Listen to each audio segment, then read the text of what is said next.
going on, y'all? My name is Liya. Nice to meet ya. Today I'm here to talk music. Why? I love music. I make music sometimes. Today I'm gonna be talking about the top 10 albums of my childhood. These are the albums that are near and dear to my heart. The ones I had on repeat on my CD player, on my iPod, on my iTunes playlist. The albums that I owned a physical copy of. I know we like to stream everything. We go to the album and we pick out the songs that we like and we go about our business. But I remember the days I had to get my hands on the actual CD. While I talk about each album, I'm just gonna go over the memories that are attached whenever I listen to this album, the nostalgia factor, and I'm gonna slightly rank them based off of how often I listen to it today. You know, you have albums that are timeless, and then you have albums that probably peaked at the time that they came out. I have nothing but love for all of these albums, but I know which ones I do play to this day. So if you're interested in knowing my top 10 albums of my childhood, keep on watching. And as you can tell by my attire, it's giving very much Y2K. So yes, most of the albums on this list are gonna be from the 2000s. Look, man, we all have our favorite era of music. There is magic in every decade of music, but the 90s and the 2000s had the best music. I'm sorry. Fight me in the comments about it. It's my opinion. And I'm a 90s baby. Before I get into the actual list, I'm just gonna put some honorable mentions up on the screen. These are albums that I know for a fact I played on repeat at some point in my childhood, but either they haven't aged that well or I just don't remember the entire track list, just a few songs. But I did love these albums as a kid as well. Now that we got that out the way, let's get into the list. I ain't put all this damn pink on for nothing, so let's get it. At number 10, we have Britney Spears' Britney, which was released in 2001. I remember this for being the album that made me in love with pop music. And of course, none other than the one and only Britney Spears can introduce anybody to pop music. Like, come on. The genres of music that I was introduced to were primarily R&B, hip hop, rap, and gospel. So those are the genres that are at the top of my list, obviously. As far as pop music, I didn't go out of my way to really listen to it like that. It was kind of against my own will. But Miss Britney Jean, she was already an infectious superstar at this point. Her name was everywhere. She was everywhere. She had songs that were monumental that you could not escape. Even if you don't listen to pop music or listen to pop radio, she had songs like Hit Me Baby One More Time and Oops, I Did It Again. So that's how I knew Britney Spears. And I always knew she was a big deal. So how I came across this album. The movie Crossroads came out, which Britney was in, which is one of my favorite movies of the 2000s. A lot of the songs from this album are in that movie, like I Love Rock and Roll, I'm Not a Girl, Not Yet a Woman, I'm a Teenager, and what? And Overprotected. So that's how I got accustomed to those songs. I'm like, ooh, okay, period. And then I think the song Boys was in the Austin Powers Goldmember movie, which was another guilty pleasure movie that I liked in the 2000s. So it's really through movies that I started listening to those songs, and I'm like, hold on, okay, it slapped. You know, I always knew she was a superstar, but then I listened to this album the whole way through and I'm like, okay, yeah, I see why, girl. I see the hype. I see you. You fire. I'm a slave for you. Britney said, I ain't no little ass girl no more. I'm a woman. But then she says she's not yet a woman. Anyway, and unlike her previous albums, she implemented some R&B and hip hop. You know, collabing with the Neptunes, you bound to have a fire record. Even down to the look, she's giving very much Y2K, giving very much sexy and grown. She was in her bag. I go back to that iconic performance of hers when she had that damn snake around her neck looking fine as hell. Like, Britney is pop royalty. That's a fact. Regardless of whatever happened in her life and career, Britney Spears was, is, and forever will be a household name. No question about that. It's been a while since I played the album the whole way through. Not that anything is wrong with it. I think it's fine. It's definitely early 2000s pop, and when I'm in that mood, I definitely go back to it. But I don't go back to it as often as the albums that are higher on the list. And while I say it's not one of my favorite albums of all time, I still have a lot of nostalgia for this album because it put me on to pop music, and I will always cherish it for that reason. So yeah, Britney, legend, and this is the album that solidified that for me.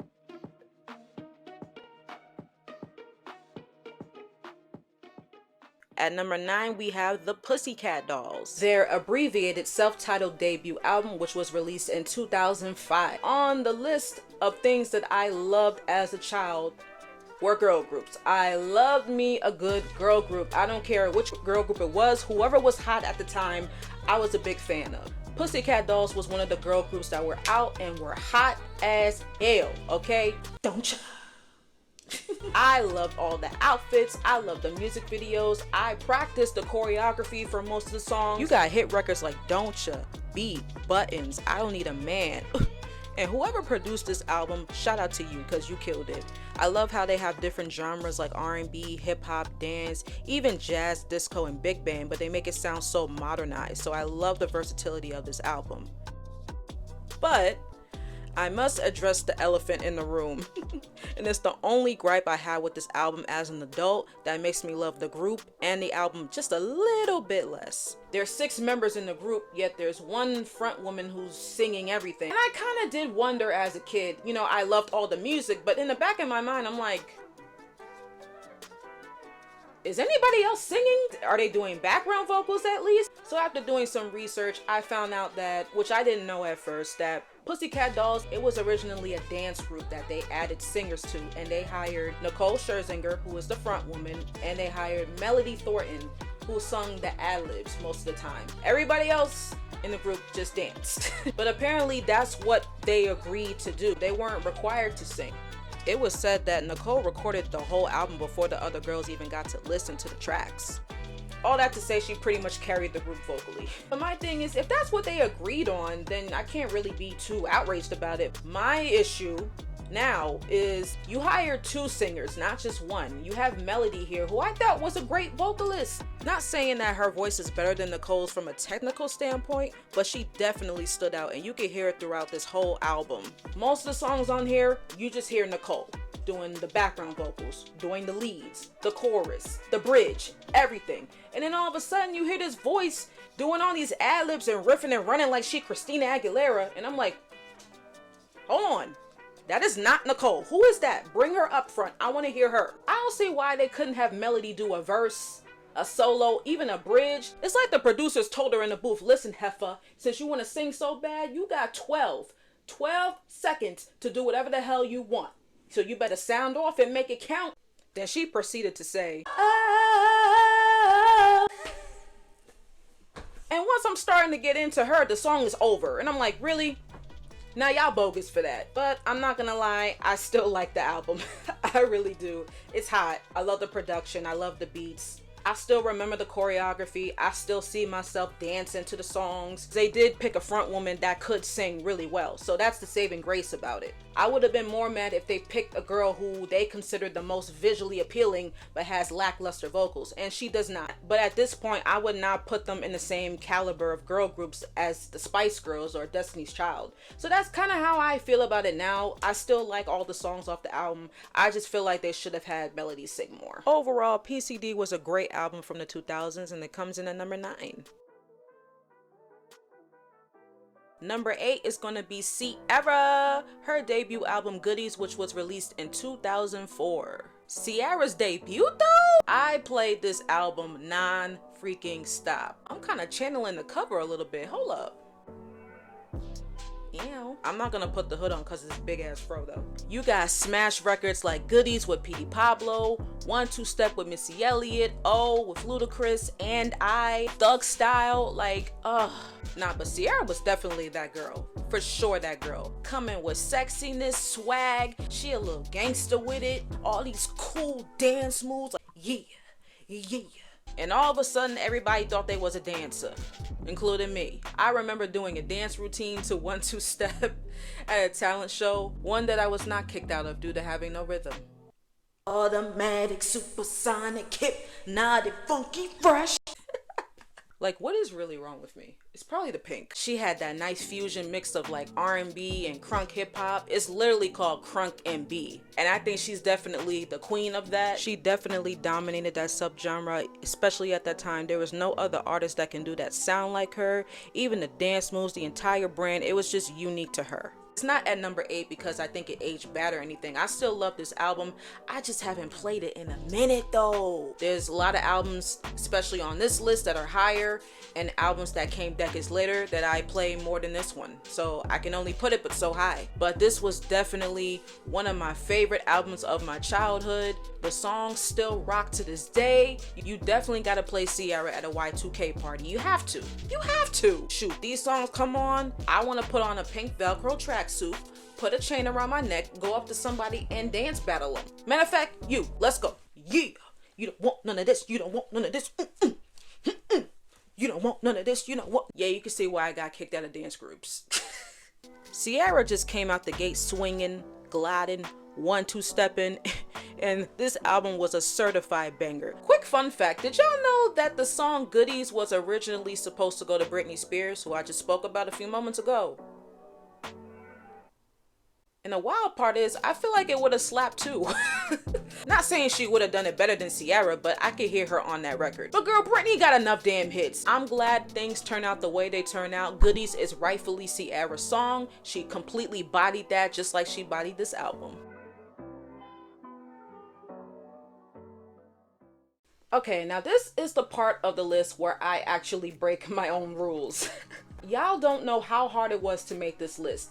To pick 10 albums, I own way more than 10 albums. Ultimately, I wanted to limit it to 1 album per artist. But for this group specifically, I just couldn't do it. They only have 2 albums out, and both albums I love pretty much equally. So I'm putting 2 albums for number 7. Sorry. Hey, listen, it's my list. I made the rules and I can break them. Who gonna check me? I'm waiting. Number 7 is going to be B5. We're going to talk about their self-titled debut album, which was released in 2005. When I tell you, I don't think I've ever fangirled over any other artist. Okay, maybe one. Any other artist more than I have fangirled for B5. I remember playing their albums back to back, nonstop, every single day, watching their music videos on 106 in Park, watching them on YouTube, every interview, buying every edition of Word magazine that I can get my hands on just so I can get their posters to put all over my wall, okay? They were on the wall. They were on the ceiling. I painted their names on the ceiling. Yes, I was a crafty one. You couldn't tell me nothing about B5. Those boys meant everything to me. The lead singles from their debut album were You Got Me and their cover of All I Do, originally performed by Jackson 5 and Troop. With that being said, I feel like with this first album, it's more on the upbeat pop side. You have some slow songs here and there, but for the most part, it's very upbeat, and you could tell it's from the 2000s. It has that 2005 sound. If you know, you know. Admittedly, it may be just a little dated, just a little bit. But that doesn't make me love the album any less. I probably have the most nostalgia for this album. I pretty much know all the songs word from word. That's never gonna change. I'm about to cry. I love me some B5. Shut up, Plane. So very rude. So I'm also going to discuss B5's sophomore album, Don't Talk, Just Listen, which was released in 2007. It was giving bigger and better. I loved Hydraulics with Bow Wow. The video was awesome. The dance I learned, of course. I will say, compared to their first album, this album I would say I listened to more often because it did age better. Their voice is a little more mature. The sound is more mature. Sonically, it's improved. This album is more on the R&B, hip-hop, urban side than the first album, which I feel was more on the pop side. And there were a lot of great songs on this album, which I felt were worthy of being a single, but it was only 1 lead single, 1 music video. So this album didn't get nearly as much push as the first one. But I will say this album came out in a year that I don't really care for. 2007 was not one of my best years. You know, I was in an awkward phase. I hated my school and my school hated me. I didn't have that many friends. So I definitely relied on music to get me through the day. So while I can't say I have too many good memories from the year that this came out, I will say this album, among other albums, are the ones that got me through those tough times. So that's why I will always cherish this album as well. To really sum it up with B5, first album will always have nostalgia, will always have love for it, but it's a little dated.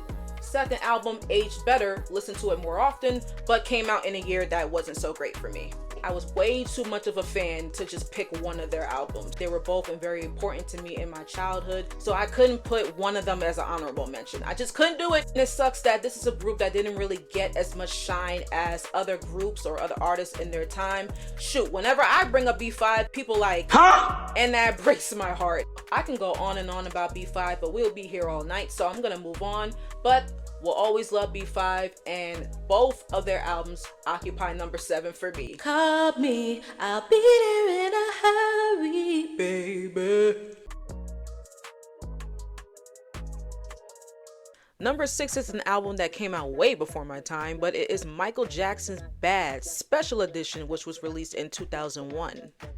I know the original came out in 1987, but the CD that I own was a special edition version that had a few bonus tracks on there. See, I remember these things.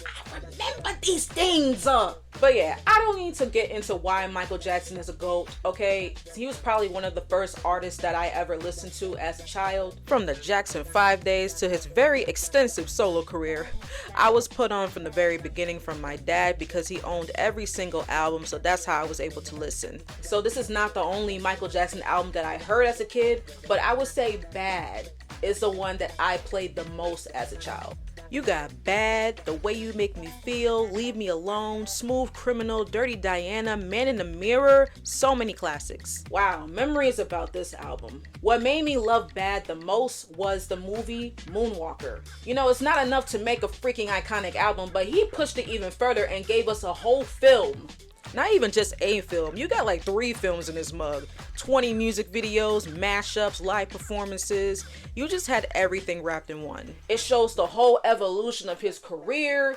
It was just freaking amazing. I love that movie. I had that movie on VHS and I played it almost every day. The animations, the music, all of that stuff. See, Michael Jackson, he ain't just make music videos, he made movies. I am big on creativity. Nowadays, we'd be lucky if we get a visual from anybody. Visuals today are not really that interesting to me. And Michael Jackson, he definitely pushed the envelope and set the bar so high. I think it's because of Moonwalker why I have a special place in my heart for Bad. And I ain't gonna hold you, Michael, in this era, he was fine. He was cute in this era. As far as how well it aged, I think it's absolutely perfect. I didn't outgrow this album. It's freaking iconic. It's Michael Jackson, like, come on now. My only thing is, I don't know if it's my favorite album from him anymore. You got Thriller, of course, one of the best-selling albums of all time. I think it's the best-selling of all time. You got Dangerous, History. You know, Off the Wall and Invincible, I didn't really appreciate as a child, but the more I listened to them, the more I love them just as much as the other ones. I don't know which one is my favorite. He's one of those artists where it's damn near impossible to pick a favorite album or song from. Michael Jackson has unlimited bops. So, love me some NJ. Bad Special Edition is the album that was definitely big in my childhood, and I will always love it. Pull up a butt and get your ticket right. I'm doing too much with this echo feature, I'm telling you right now.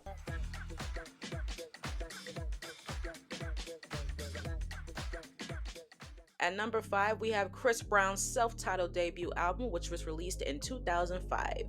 Before I even start talking about Breezy, please don't say nothing like, oh my god, how could you have Chris Brown over Michael Jackson? Let me reiterate, I'm not ranking the artists themselves, and I'm not ranking how much I love one album over the other. But listen, when I was coming up, Michael Jackson done put out like 9 albums at this point. So I had to do serious catch up. With Chris Brown, I was there to see the entire evolution. It hits a little different. That's the only reason I have it above Michael. So I don't want no smoke. Chris Brown, man.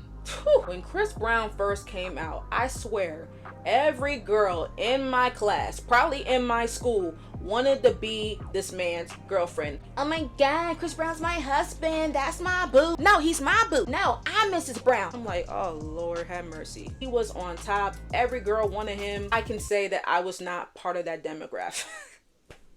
I was not part of that group. I always liked Chris Brown, don't get me wrong. I thought he was cute. I loved his music from the start. Ultimately, my heart belonged to B5, who was also out during that time. There was not any artist that could pull me away from that, not even Chris Brown. So with this album, it wasn't my first choice to get it, honestly. So I was in a little girl group with my friends at the time, and they wanted to learn songs off of this album and perform them. Liya, get the album, get the album, get the album. I'm like, all right, damn. So I asked my mom to get me the album. I learned the songs that my friends wanted me to learn. With listening to the album over and over and over and learning all of these songs, I realized, wow, it's amazing. For that reason, I know the entire track list. I know the words to most of the songs. He was everywhere. All you heard was Run It. All you heard was Yo, Excuse Me, Miss, Poppin', Give Me That, Say Goodbye. Even the album tracks were fire on this joint. Anytime they play throwback R&B in the club, they always play Ain't No Way. Music videos, the dancing, everything. It was just chef's kiss. He was amazing back then. He's amazing now. And this was just the beginning. He would go on to be one of the most consistent artists that we had in the past 2 decades. But I can acknowledge that he is definitely one of the greatest performers of our time, for sure. And he's still making bops to this day. So yes, that is how Chris Brown did a backflip and ultimately landed in my top 5 albums from my childhood. I love the entire album. It aged very well for me. It's definitely close of making the list of my favorite albums of all time. Poppin'. My only problem is why we never got a music video for Poppin'. Chris.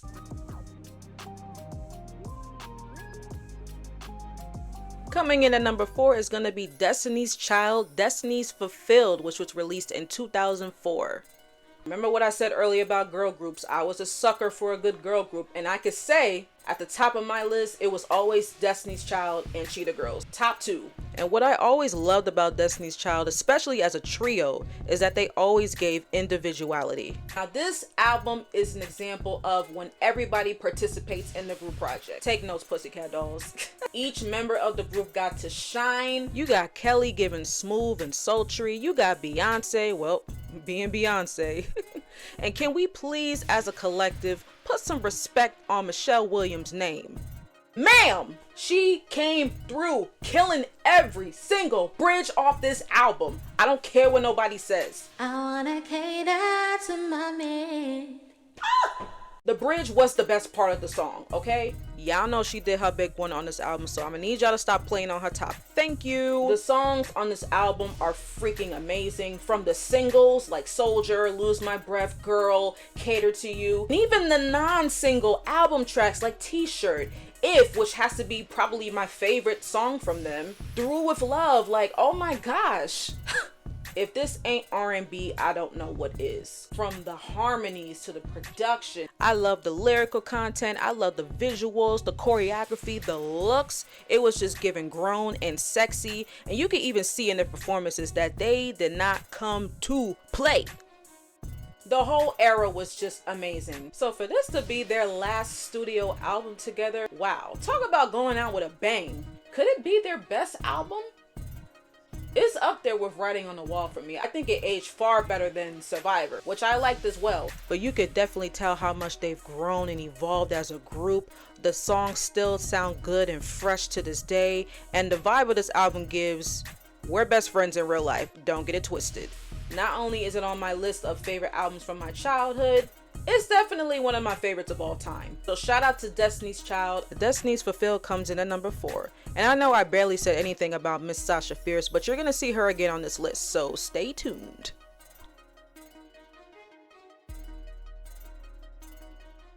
Coming in at number 3, Usher Baby, Confessions, released in 2004. Listen, come on now. Confessions, is it even a question? Mr. Usher Raymond was always putting out bops and always putting out fire albums, but Confessions, it just hit different. You had songs like Yeah, you had Let It Burn, you had Confessions Part 1 and 2, Can You Handle It, Superstar.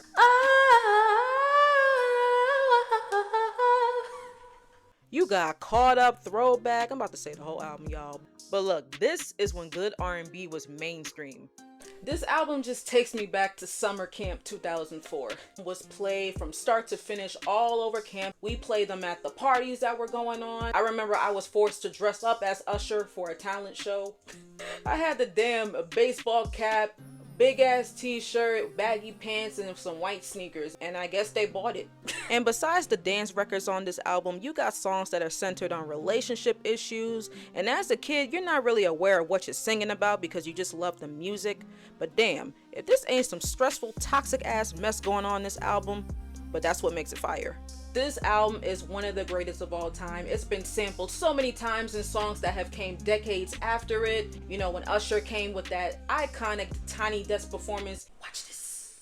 And with that man just showed that he still got it. He is an R&B pioneer. He just showed us how timeless this album is, how much it is a gem in the world of R&B. But yeah, Confessions, what more can I say? It is an R&B blueprint, definitely a game changer, one of the best albums of the 2000s, from my childhood and of all time. Shout out to Usher, baby. Been that guy, is that guy, will always be that guy. And he was definitely played in my household, amongst all the women that were in my family.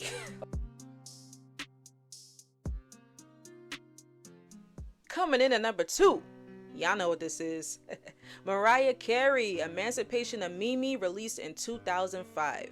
Mariah Carey, queen of Christmas herself. I don't know who pissed Mariah off, but when I tell you, don't call it a comeback. Miss Mimi was in her bag this album. Oh my gosh. I'm talking straight up stunting on y'all and shutting all of them haters up. You hear me? She recovered from a not so good era, you know, with Glitter, and people thought she was out for the count, but baby, she said, hold this real quick. She came back swinging with this album. I remember when We Belong Together first came out, that song freaking changed the game. Certified R&B classic that we all sing our hearts out to today. You have other great songs on this album like That Y'all, like that, I like that y'all. Hey, you got Shake It Off, Say Something, Get Your Number. I have to say, out of Mariah Carey's whole discography, arguably my favorite song has to be Maybe You Could Be Mine Again. That is my song. Not only was she singing on the ballads, but even on the up-tempo songs, they sound so angelic because of her voice, the stacking, the pen. Them chickens is action, I'm lotion? Girl, who hurt you? But yeah, it's number 2 for a reason. It is absolutely one of my favorite albums of all time. Whenever I go back to it, I play it from start to finish. This is a no-skip album if there ever was one. And I still can't fathom the fact that it came out 20 years ago and it still hits the exact same for me. Definitely a 10 out of 10 album for me. So, love Mariah, Emancipation of Mimi comes in at number 2. And finally, we have reached the last album that I'm gonna be talking about of my childhood. And if you were locked in, you heard me say that Beyonce was gonna be on this list again, and as you can see, she landed in the number 1 spot. Now, which album of hers landed as my number 1 as far as albums of my childhood? B-Day Deluxe Edition, baby. Beyonce's sophomore solo album, which was released in 2007. Yes, Beyonce, one of my favorite artists of all time. I was tapped in from the beginning when she was in Destiny's Child. She came in hot with Dangerously in Love, but baby, come on. B-Day? B-Day. It was her B-Day because she ain't played no games on this album. And like I said before, 07 was not a good year for me, but this was definitely one of the albums that kept me hype. Come on now, you got Deja Vu, Irreplaceable, Freakum Dress, Green Light, Get Me Bodied, Ring the Alarm, Upgrade You, Welcome to Hollywood. Man, the whole album is a bop, okay? Another no-skip album. I know every single song, including the ones on the deluxe edition like Beautiful Liar. You got Listen, a top 5 ballad for me. I love that these songs were mostly recorded with a live band. It's so fresh. It has some jazz elements to it. It was very punch you in the face type of music. Feel good. She was going off vocally. She was mad as hell at some of these songs, for real. People often say that this is her loudest album. Low key, it is her loudest album, but I loved it. I loved every moment of it. And then she had the nerve to make it a visual album, having music videos for each song. It just makes it so much better. I remember acting out all the music videos, doing the choreography. The fashion was on point. It just exudes beauty and boldness and confidence. So whenever I listen to it, I just feel empowered. Even the energy that she had in her performances, it was just so fierce and fire. And you could tell that woman was meant to be a performer. I can confidently say that this is my favorite Beyonce album.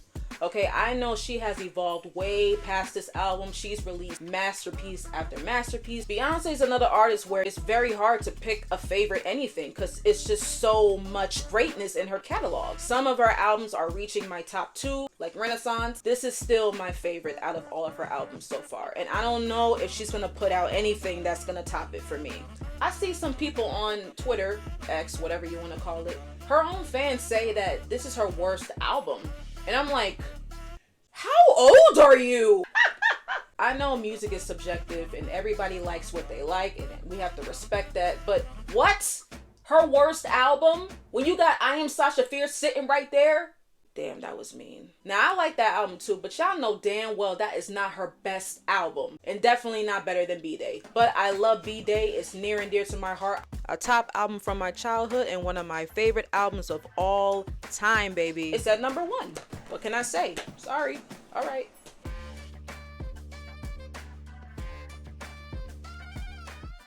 Okay, that concludes my list of favorite albums from my childhood. Thank you guys so much for watching. I hope I kept y'all entertained. I encourage all of you guys to go in the comment section and I want to hear your list of albums that were special to you during your childhood. And please be respectful because we all have different preferences and we all have different experiences. We may have similar lists, we may have completely different lists. Either way it goes, I'm interested to hear. Let's have a nice good old conversation in the comment section. I want to hear your list. Tell me your list. Also, let me know in the comments what other music topics you would like me to touch on, what other rankings you want me to do. I'm all ears. Give me the tea. Just give me the tea. Smash that like button, subscribe, turn on your notifications so you know when I come through and upload. I gotta take all this pink off. It's getting too much. But until next time, my name is Leah and it was nice to meet ya. Bye.